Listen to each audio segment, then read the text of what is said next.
Almost everyone learns the exact same simplified version of the French Revolution: a spoiled queen, a weak king, and a crowd of furious peasants who marched on a prison, cut off some heads, and reshaped the modern world. It's a tidy story, and that simplicity is why it has survived in classrooms for 2 centuries. But it isn't really true. The revolution did not begin on a Paris street on July 14th, 1789. It began years earlier, buried in loan contracts signed with foreign bankers. In ash drifting from a volcano in Iceland, in a trade agreement with Britain almost nobody remembers today, and in a war fought thousands of miles away for people who never repaid the favor. This is a story about borrowed money, broken weather, manufactured lies, and a ruling class so convinced of its own permanence that it refused to change even when the alternative was collapse. To understand how France arrived at revolution, start with the money, because the treasury had been a mess for generations before Louis XVI ever wore a crown. On paper, 18th century France looked totally unstoppable. The largest population in Western Europe, close to 28 million people, one of the biggest armies on the continent, a sprawling colonial empire, and enough cultural weight to set the tone for the rest of Europe. Underneath that surface, though, sat a tax system that had rotted for decades, patched together out of regional privileges, religious exemptions, and overlapping local rules nobody fully understood anymore. Here's the part that matters most. The people who held the most land and wealth paid almost nothing into the treasury. The clergy, who owned roughly a tenth the French land, paid no direct taxes at all, offering the crown an occasional gift, whose size they alone decided. The nobility was likewise shielded from the main land tax, the taille. That left the entire weight of funding the state on everyone else, the so-called third estate, roughly 98% of the population, which owned the smallest share of the wealth.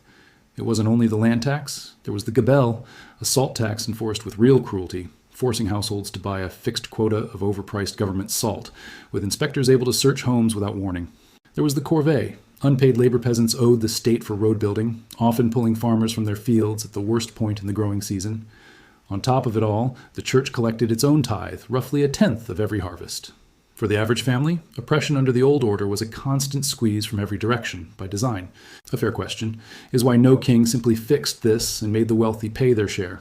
The answer is that several tried, and every attempt was blocked, not by the public, but by the privileged themselves. France had regional courts called parlements, staffed by nobles who had effectively purchased their seats, whose job was to register royal decrees into law. If they refused, the decree didn't take effect, giving them an informal veto used relentlessly to kill any reform touching noble privilege.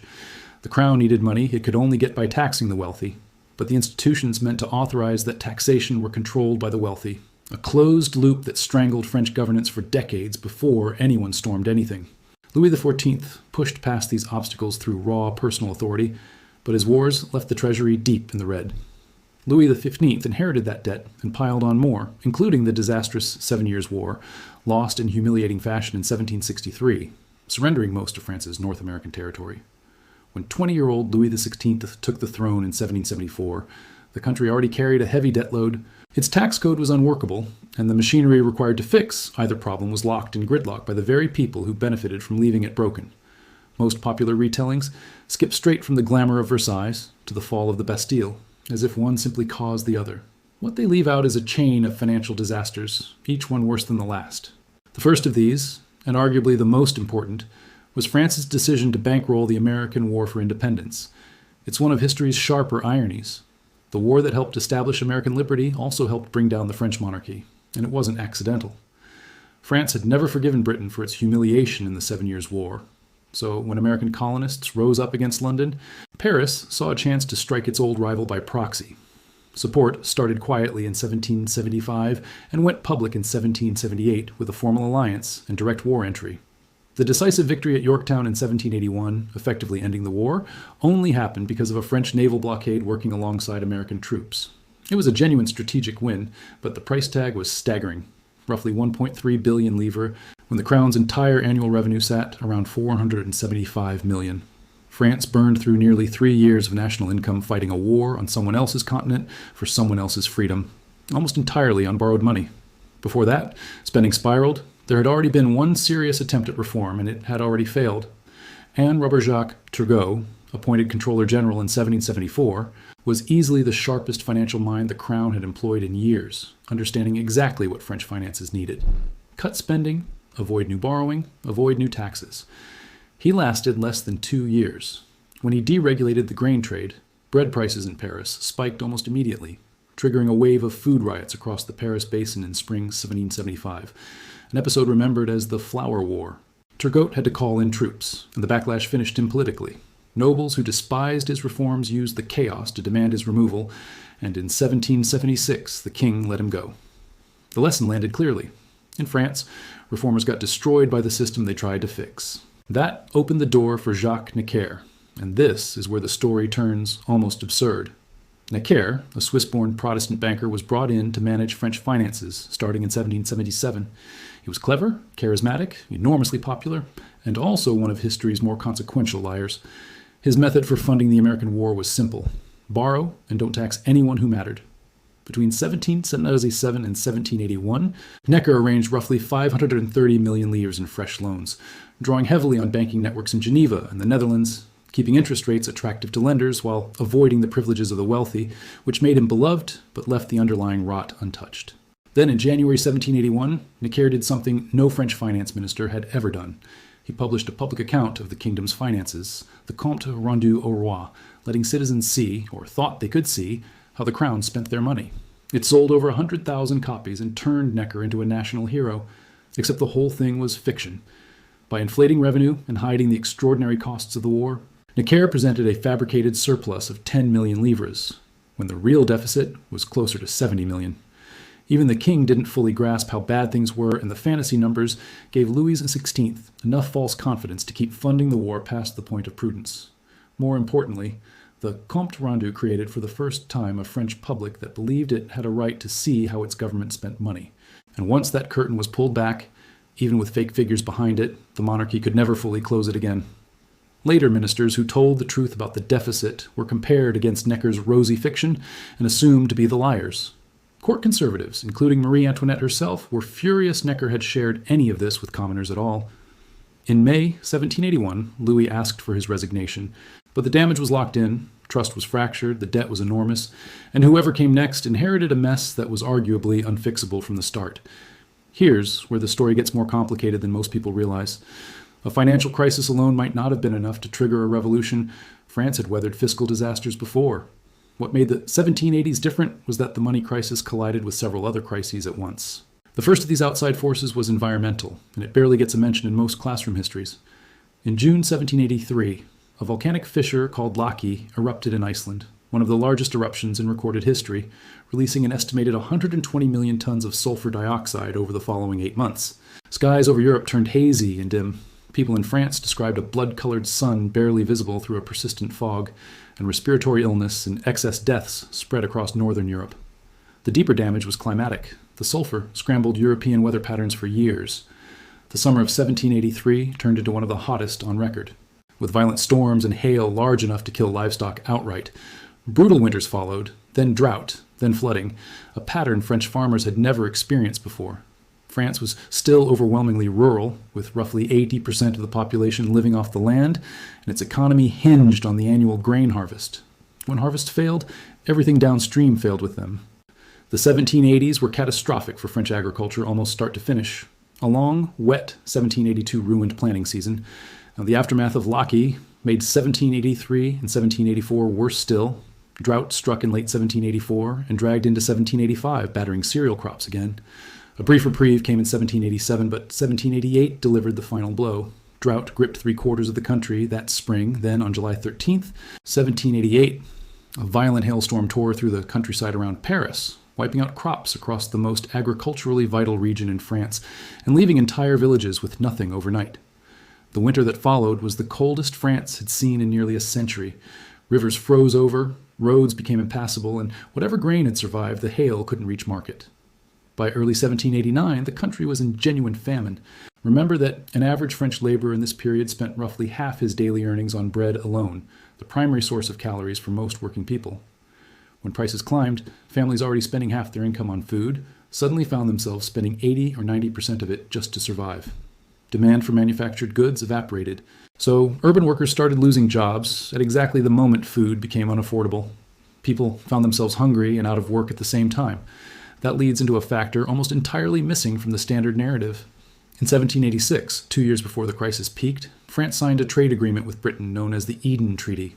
lowering tariffs between the two countries, partly inspired by Adam Smith's free trade arguments published a decade earlier. It looked progressive on paper. France would cut tariffs on British manufactured goods, especially textiles, while Britain lowered duties on French wine and luxury products. In practice, it wrecked French industry. British manufacturing, particularly textiles, was already more mechanized and efficient. And once tariff walls came down, cheap British goods flooded French markets and gutted domestic producers, closing factories and costing jobs in textile centers like Lyon, Rouen, and Amiens. The Eden Treaty became one of the most despised policies of the pre-revolutionary period, layering industrial unemployment on top of everything else already going wrong. So by 1788, France was being squeezed from every direction at once. Buried in debt from the American War and decades of prior borrowing, a tax system broken beyond repair because the elites refused to give up their exemptions, a climate turned hostile by a volcano thousands of miles away, harvests failing repeatedly, and a poorly designed trade deal hollowing out domestic industry. Every layer of the system had failed at once, and its rulers proved unable to respond. Now consider that ruling class's fatal miscalculation. By 1786, Charles Alexandre de Calonne had taken over as Controller General. He initially tried borrowing more to cover the shortfall, but lenders were demanding steep rates and confidence in French credit was crumbling. Calonne spent 2 years digging into the true state of the finances. An annual deficit of roughly 110 million livres, total debt nearing 4 billion, and over half of all government revenue going toward interest payments alone. France was trapped in a genuine debt spiral, borrowing new money largely to service old borrowing. Calonne concluded there was only one fix: tax reform forcing the nobility and clergy to contribute, via a universal land tax, wiping out centuries of exemption. It was the obvious answer, and politically impossible to pass through normal channels. Knowing the parlements would never register such a law, he convinced Louis XVI to summon an assembly of notables in February 1787, 144 hand-picked nobles and senior clergy, betting they would recognize the crisis and back his reforms. It backfired completely. The notables rejected the land tax, refused to give up their exemptions, and demanded full access to the accounts. When Calonne handed them over, the true scale of the fiscal disaster became public for the first time.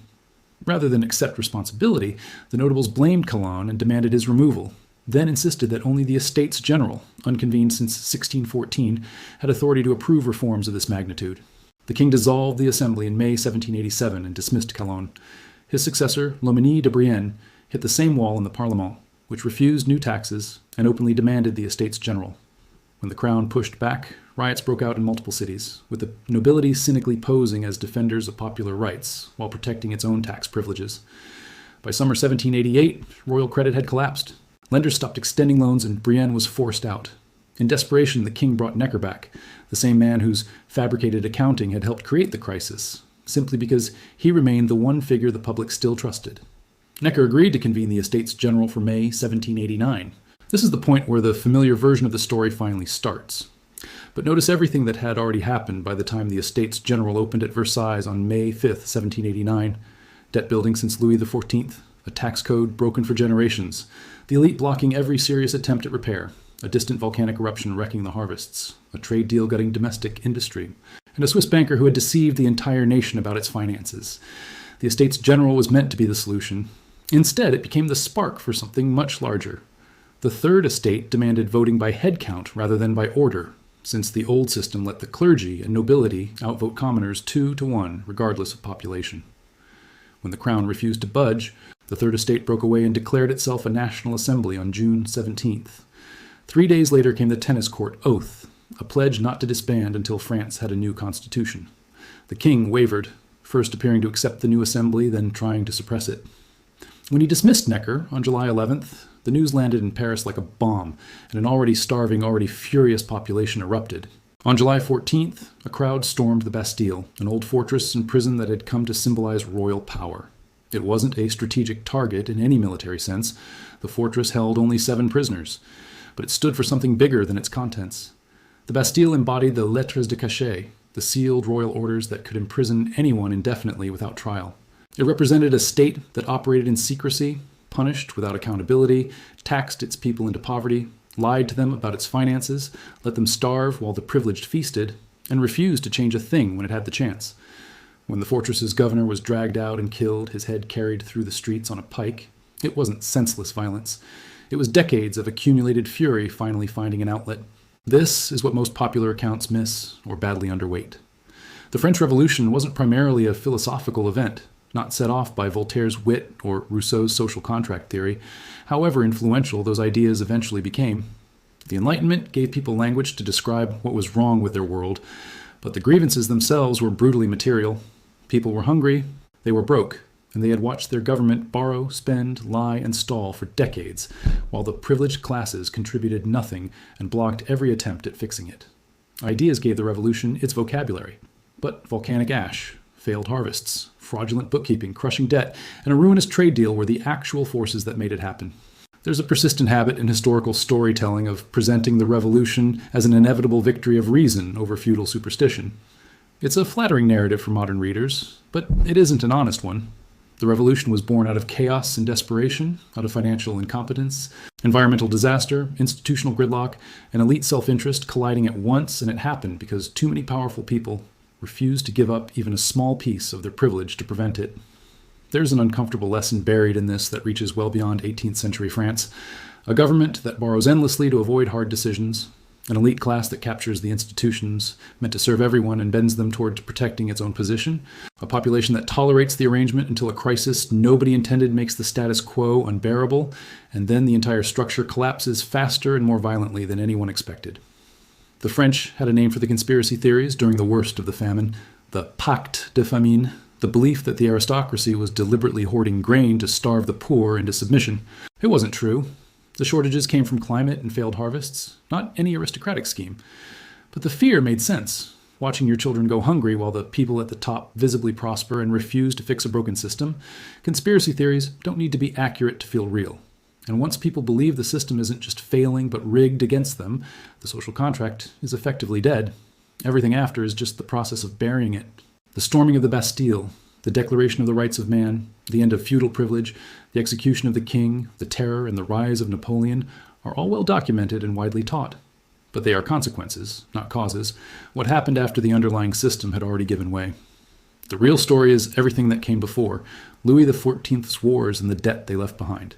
The Parliaments blocking every reform that threatened noble privilege. The loss of France's colonial empire in the 7 Years' War. A nation bankrolling the American Revolution as geopolitical payback it couldn't afford. Necker's fabricated accounting and the false confidence it produced. A volcano in Iceland scrambling the climate for years.